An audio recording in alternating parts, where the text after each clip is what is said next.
Welcome back to another new video in SD Bio। দেখো SLST 2025 গতকাল হাইকোর্টের যে শুনানি হয় অভিজ্ঞতার 10 নাম্বার ইন্টারভিউর আগে না ইন্টারভিউর পরে এবং নবম দশমের অভিজ্ঞতার নাম্বার নিয়ে একাদশ দ্বাদশে অ্যাপ্লিকেশন যাওয়া যায় কিনা তার কত বৈধতা এই নিয়ে কিন্তু জোরালো সওয়াল হয়েছে। এর আগের দিন দুর্দান্ত ব্যাটিং করে গেছেন আইনজীবী বিকাশ রঞ্জন ভট্টাচার্য, গতকাল কিন্তু ব্যাটিং করলেন মেনকা গুরুস্বামী। দু জায়গায় কিন্তু ভাইটাল পয়েন্টগুলো আলোচনা করা হয়েছে, সেগুলো আমি তো বলবই। তার সঙ্গে আরও তাৎপর্যপূর্ণ যেটা উঠে আসছে যে খবরটি, যে কালকে শুনানির পর আইনজীবী মহলের সঙ্গে একটু খোশ মেজাজে হালকা হাসি হেসে একটা তাৎপর্যপূর্ণ এবং একটা বিরাট ইঙ্গিতপূর্ণ মন্তব্য করে গেছেন মাননীয় বিচারপতি অমৃতা সিনহা, যে আমাকে প্রশান্ত মহাসাগরে ফেলে দেওয়া হয়েছে। কে ফেলে দিয়েছে প্রশান্ত মহাসাগরে? কি এই ইঙ্গিতপূর্ণ মন্তব্য? কাকে তিনি ইন্ডিকেট করছেন এই মন্তব্যের দ্বারা? তার এই আক্ষেপ কি SLSTর একটা ভবিষ্যৎকে নির্দেশ করছে? তাহলে হাইকোর্টে কি তেমন কিছু সমাধান হবে না? SSC বা রাজ্য সরকার যাই চাইছে তাই হবে? কিন্তু 5 লক্ষ চাকরি প্রার্থী যে আপনার দিকে তাকিয়ে রয়েছেন, শুধু 5 লক্ষ নয়, রাজ্যের আমাদের 10 কোটি রাজ্যবাসীও কিন্তু চেয়ে রয়েছে কি রায় দেবেন আপনি। কারণ সুপ্রিম কোর্ট থেকে হাইকোর্টে ফিরে এসছে, অনেকের মুখে হাসি ফুটেছে, সেই হাসি যে চলে যাবে। আপনার রায় এমন একটি হবে যে রায় কিন্তু যোগ্য শিক্ষকদের সমর্যাদায় তারা চাকরি ফিরে পাবে এবং ফ্রেশাররা যাতে নিরাশা না হয়, সেই রকম একটা রায় চাইছে সবাই রাজ্যবাসী। সেই জন্যই আমরা তাকিয়ে আছি। তো তার এই ইঙ্গিতপূর্ণ মন্তব্যে কী উঠে আসছে সেটা নিয়ে আলোচনা করব। ভিডিওটা শেষ পর্যন্ত দেখো, ভালো লাগলে লাইক করে বন্ধুদের শেয়ার করে দিও, চ্যানেলে নতুন হলে চ্যানেলটা সাবস্ক্রাইব করে নিও। দেখো, আগে আমরা একটু কালকের সেশনটা একটু দেখে নিই, হাইকোর্টে কী হলো সংক্ষেপে, একদম ব্রিফলি ইম্পর্ট্যান্ট জায়গাগুলো শুধু বলবো। কালকে 10 নাম্বার আগে না পরে এই নিয়ে কিন্তু মেনকা গুরুস্বামীর জোর সওয়াল করেন এবং তিনি নানা রকম তথ্য তুলে ধরেন। তিনি প্রমাণ করার চেষ্টা করেন যে এরা 7 বছর ধরে যোগ্য শিক্ষক হিসাবে চাকরি করছে এবং এরাই হচ্ছে এডুকেশন সিস্টেমের ব্যাকবোন ছিল এবং এখনও আছে, এখনও রয়েছে। তাই এদের কিন্তু অভিজ্ঞতার নাম্বারটা দিতে হবে এবং সেই নাম্বারটা দিলে এরা কিন্তু টিচিং এক্সপিরিয়েন্সের নাম্বার পেয়ে এরা কিন্তু সমর্যাদায় ফিরে আসবে। এবং এই যে এক্সপিরিয়েন্সের নাম্বারটা দেওয়া হবে, এটা এক্সপিরিয়েন্সের আগে মানে ইন্টারভিউর আগে দিতে হবে। তার কারণ সেই নিয়ে তিনি বিভিন্ন রাজ্যের উদাহরণও দেন এবং এই এক্সপিরিয়েন্সের নাম্বার না দিলে আমার যেই চাকরিটা নেওয়া হচ্ছে, এই চাকরি নেওয়ার মেন উদ্দেশ্য হচ্ছে প্রকৃতপক্ষে যে যোগ্য তাকে বেছে নেওয়া। তো যারা 7 বছর ধরে সার্ভিস দিয়েছে, যারা যোগ্য বলে প্রমাণিত হয়েছে, তাদেরকে অভিজ্ঞতার নাম্বার না দিলে তারা কিন্তু তালিকা থেকে বিচ্যুত হয়ে যাবে। তাহলে আমার যে অবজেক্টিভ সাকসেসফুল হবে না, এই ছিল তার মোদ্দা কথা। এবং তিনি RTE অ্যাক্টের কথা, মানে রাইট টু এডুকেশন অ্যাক্টের কথা বলা হচ্ছে, যে সেখানে বেটার শিক্ষক নিয়োগ করতে হলে এক্সপিরিয়েন্সকে প্রাধান্য দিতে হবে, সেই নিয়মে রয়েছে।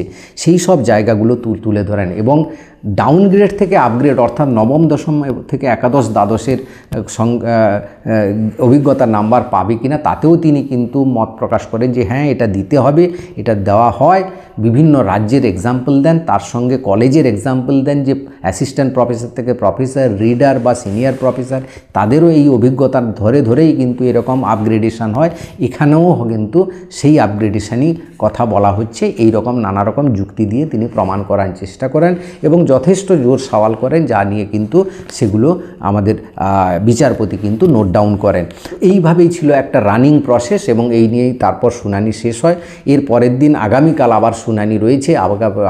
আগামীকাল শুনে তারপরে কি তিনি রায় দেন সেটা অবশ্য দেখার হবে, কিন্তু আগামীকাল যে রায় হয়ে যাবে সেটা কিন্তু শিওর নয়। তো এবারে যে ব্যাপারটাই আসছি, ইঙ্গিতপূর্ণ তার যে এই মন্তব্য যে আমাকে প্রশান্ত মহাসাগরে ফেলে দেওয়া হয়েছে, কাকে তিনি ইঙ্গিত করছেন?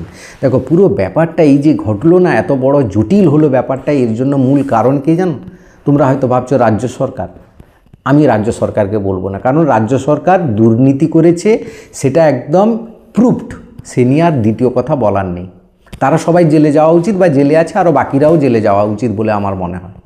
কিন্তু এই যে ঘোট পাকিয়ে দিল কে জানো তো, সুপ্রিম কোর্ট এই পুরো ঘোটটা পাকিয়ে দিয়েছে। কারণ সুপ্রিম কোর্টে যখন মামলাটা ছিল তখন তারা এমন একটা রায় দিত যাতে যোগ্য শিক্ষকদের জন্য একটা আলাদা প্যানেল হোক, এটাও বলে দিতে পারত।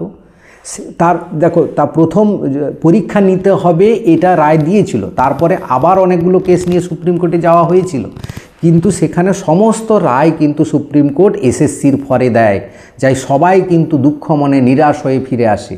কিন্তু সেখানে একবারও বলে দিত যে না তোমরা, তখনও কিন্তু এই সব প্যানেল নিয়ে কথা হচ্ছিল, একসাথে সিট বাড়ানো নিয়ে কথা হয়েছে সেখানে, কিন্তু তখন তারা কিচ্ছু বলেননি।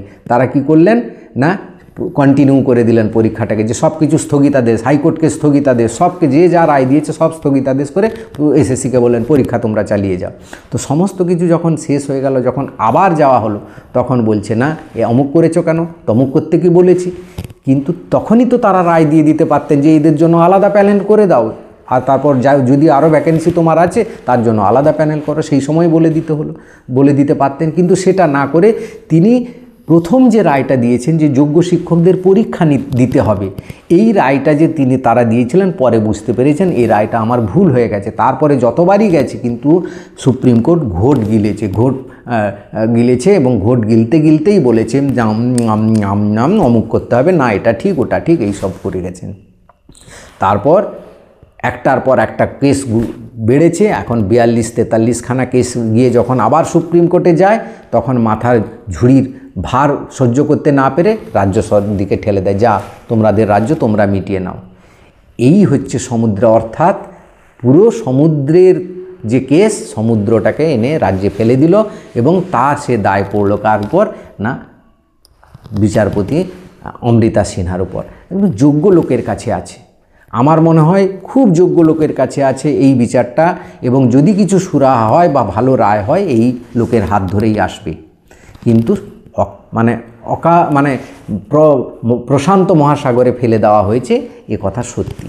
তার কারণ হচ্ছে তিনি ভালো করেই জানেন আমি যা রায় দিই না কেন, কারোর একজন হয়তো অসন্তুষ্ট হবে, মনঃপুত হবে না, সে তখন যাবে ডিভিশন বেঞ্চে, সেখানে আবার মনঃপুত হবে না, সে আবার যাবে সুপ্রিম কোর্টে। এটা বিশেষ করে এসএসসির মনঃপুত হবে না, তখন আবার সুপ্রিম কোর্টে যাবে। অর্থাৎ এতদিন ধরে যে মহাসমুদ্রে সাঁতার কাটবেন অমৃতা সিনহা, লাভের লাভ কিন্তু কিছুই হবে না, সেই সুপ্রিম কোর্টে যাবে এবং ফায়সালা হবে। এটা সুপ্রিম কোর্টও ভালো করে জানে যে শেষমেশ আসবে আমাদের কাছে, এবং আমরা এবং ততদিনে রিক্রুটমেন্ট প্রসেসটা বোধ হয় 50-60% হয়ে যাবে বা 90% হয়ে যাবে এই রায় বেরোতে। তো এটাকেই তিনি ইঙ্গিত করছেন। তো এটাতেই বোঝা যাচ্ছে এই এসএলএসটির ভবিষ্যৎটা ক্লিয়ার হয়ে যাচ্ছে আমাদের কাছে কি হতে চলেছে। আশা করব একটা ভালো দিক হোক, যাকে যোগ্য শিক্ষকরা ফিরে পায়, তাদের চাকরি ফিরে পাক, এবং আমাদের ফ্রেশাররা যারা চাকরির জন্য হাহাকার করছে, বুক ফাটা চিৎকার করছে রাস্তার মাঝে, যেটা দেখা যাচ্ছে না, আর এই যুবকরা এই সময়ে যদি না পায় তাহলে আবার কবে 5 বছর 10 বছর পরে হবে, এরা তো আবার সেই তাদের বয়স থাকবে না, সেই বুক ফাটা চিৎকার কিন্তু শুকিয়ে যাবে। এটাতে কিন্তু সহ্য করা যায় না এই রাজ্যে থেকে। আজকে এই পর্যন্ত রাখলাম। ভিডিওটা ভালো লাগলে বা আপনার কোনো নিজস্ব মতামত থাকলে অবশ্যই কমেন্ট করে যাবেন, আর লাইক করে সবাইকে শেয়ার করে দেবেন। Thank you for watching.